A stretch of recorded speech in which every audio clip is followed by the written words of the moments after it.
آیا په دې باندې پوهیږئ چې ولې یو ماشوم له زیږون نه وروسته په لومړی ساعت کې د مور د شیدو نه تغذیه شي او نورو شیدو نه تغذیه نشي؟ دا په دې خاطر ده چې تر کوم وخته پورې ماشوم د مور په نس کې وي د هغې تغذیه او د هغې ګرموالی د پلاسنتا په واسطه ترسره کیږي.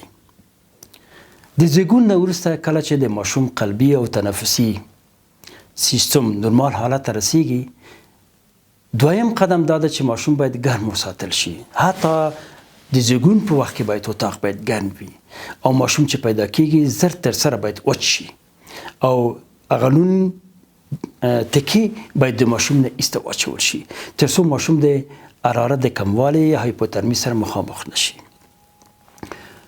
د زیږون نه وروسته کله چې د ماشوم نو قطع کیږي یا حبل سروي، کوم ګلوکوز چې د ماشوم دوران ته انتقال کوي ماشوم تر یو ساعت پورې کولی شي چې د هغې په واسطه تغذیه شي. او د یادونې وړ ده چې د زیږون نه وروسته ماشوم 2 طلایي لحظې لري. یو اوله دقیقه ده چې په هغې کې احیای مجدد کیږي، یعنې د ماشوم قلبي او تنفسي سیستم احیا کیږي. او که چیرې احیا نشي ماشوم سکنډري یا دویم اپنې یا قطع تنفسي ته لاړ شي د ماشوم ژوند د خطر او د مرګ سره مخامخ کیږي. نو د همدې له خاطره لازمه ده چې د زیږون په وخت کې باید د اطفالو یا نوزادانو متخصص او قابل د نسایي ولادي ترڅنګ موجود وي تر څو کولی شي ماشوم د خطر نه بچ کی او که کوم خطر سره مخامخ کی د هغې مخنیوي وکړي او ماشوم په منظم توګه احیای مجدد یعنی تنفس او قلبي سیستم احیای کی. دا په دې خاطر باندې ده چې ماشوم کله چې تنفسي او قلبي سیستم احیا شو پاتې کېږي دلته د ګرموالي په واسطه باندې او د ماشوم تغذیه. که چیرې ماشوم ته مخکې یو ساعت نه یا نیم ساعت مخکې تغذیه ورکړي کیدای شي اسپایریشن ورکړي، ځکه ماشوم د ولادت په جریان کې ستړی کیږي او ستومانتیا سره مخامخ کیږي. د هغې د رفع کولو په خاطر باندې نیم ساعت نه تر 1 ساعته پورې ماشوم پرېږدو چې خپل ستړیاوې رفع کړي او داسې یوه وقفې ویده شي. هغې نه وروسته چې کله ماشوم بیرته ویښ شو سترګې وغوړول نو باید مستقیما د مور دې ته باید چې غني او ډېر قوي دفاعي سیستم انټي باډیګانې کرویات او نور کمپلیمنت او ښه کلسیم او مکمل غذایي کامپوننټونه اجزاوې د مور په شیدو کې چې ارګن نومیږي باید ورکړل شي. او اکثرا میندې دا تشویش لري چې دا ډېره کمه ده. دا کمه نه ده.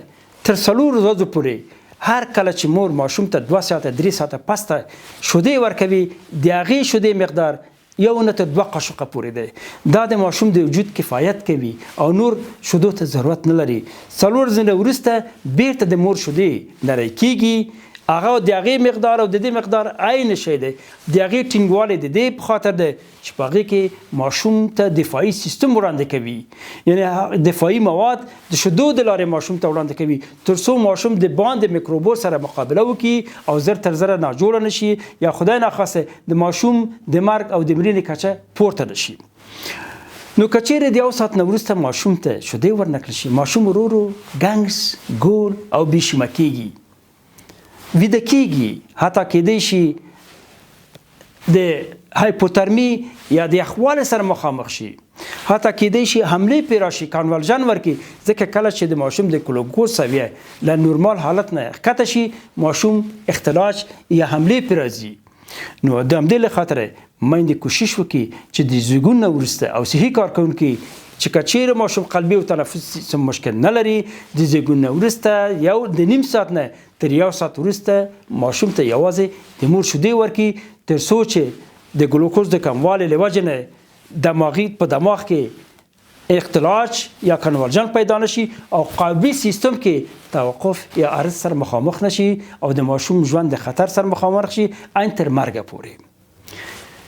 تر 6 میاشتو پورې یوازینۍ شیدې د مور شیدې دي ځکه چې د ماشوم په نس کې یوازینۍ انزایم چې پروردګار خلق کړی دی هغه لاکټاز نومیږي. دغه لاکټاز د مور په شیدو کې یو قند لاکټوز نومیږي دغه لاکټاز د قند پرچه کوي په ګلوکوز باندې.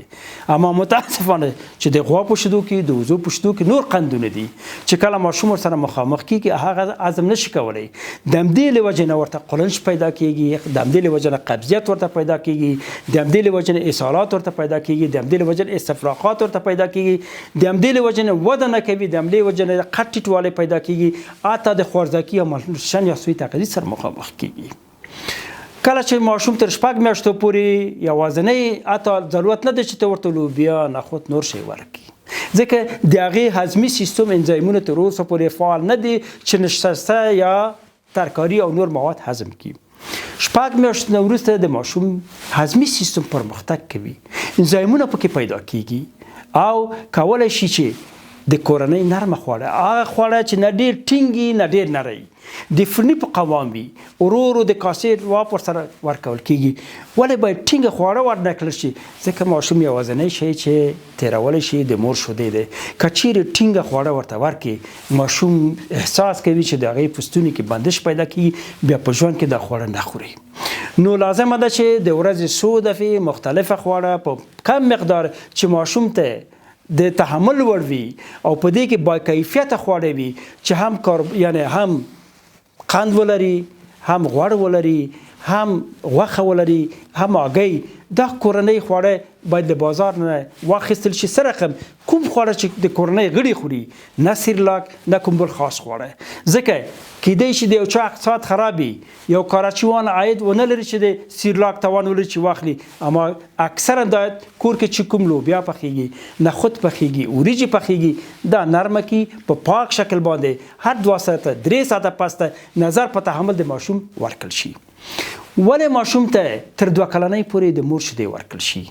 ګټه دا ده چې کله ماشوم ته موږ واکسین کوو د انټيباډیګانو د جوړولو په خاطر باندې د مور په شیدو کې ډېر قیمتي او مهم مواد دي چې هغه کولی شي د ماشوم د معافیتي سیستم تقویه کړي او انټيباډیګانې جوړ کړي د ماشومتوب د دوره د مریضتیاو په مقابل کې، خصوصا سرخکان یا شرې، شنه خوله، چکن پاکس یا چیچک، اسکارلت فیور یا مثلا میزل او سرخکانچه یا مثلا دا نور تقریبا سینه و بغل، ویروسی سینه و بغل، باکتریایی سینه و بغل، میننجیتینو په مقابل کې، دوی په مقابل کې د مور شیدې ګټه دا ده چې انټيباډي جوړوي او کله چې ماشوم واکسین اخلي، د واکسین په اخیستلو سره د ماشوم معافیت او دفاعي سیستم قوي کیږي.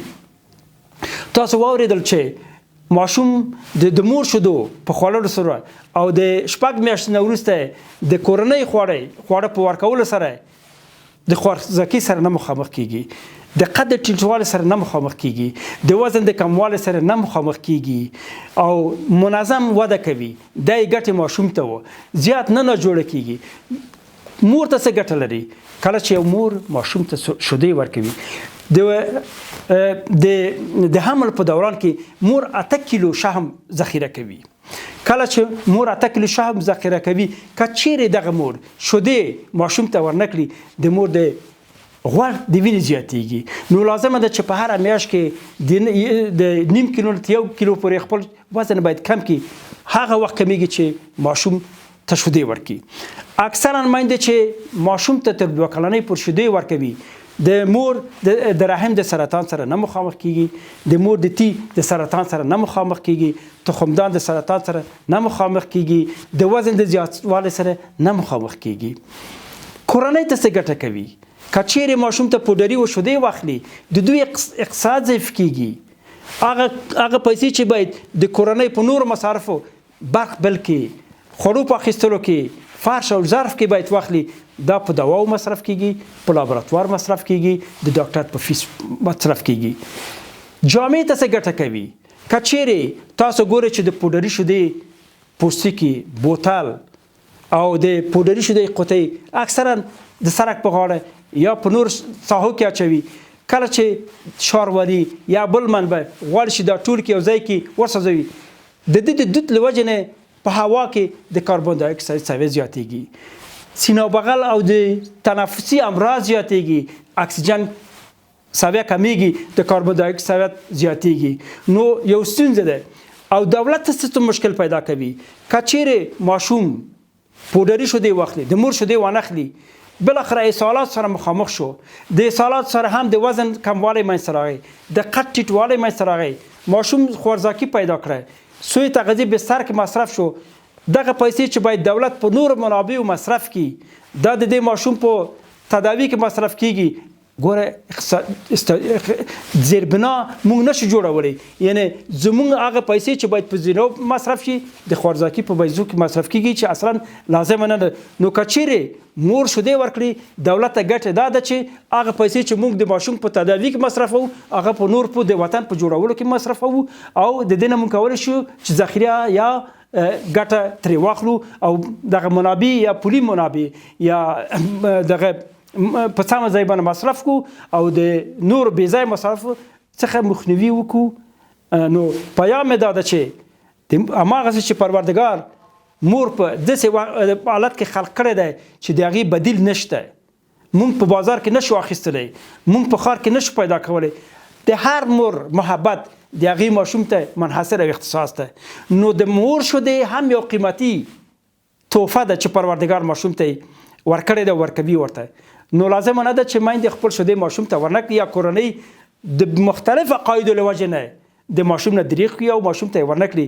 ځکه که یې ورکړي هم مور ته هم ماشوم ته هم جامې ته ګټور ده، او که ورنکړي هم ماشوم ته ضرر ورکوي، هم مور د ستونزو سره مخامخ کیږي، هم کورنۍ هم دولت. نو هیلهمند یم چې تر پایه پورې باید د میندو شیدې هغه میندې چې ماشوم زیږوي دا مکلفیت هم په خپل ذهن کې ولري چې ماشوم تر 2 کلنۍ پورې خپل په شیدو باندې تغذیه او د کورنۍ خواړه ورته ورکړي، نه د بازار او نه د کوم بل شی.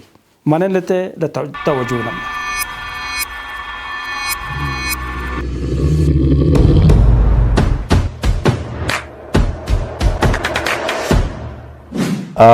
مونږ چا سره د ضعیفه مغز د تقویې لپاره مرسته نه کوو. مونږ سپین ماموریت جوړو چې یو داسې کلینیک دی چې په هغې کې به مایوسه، ډپرس او د ژور خفګان درلودونکو ځوانانو سره خبرې کوو او دوی به په خپلو پښو درو. سپین ماموریت داسې یوه پروسه ده چې په میلیونهاو په لکاو هغه ځوانان چې ناهیلي ناامید او لوارو کې دي دوی ته لار ښیي.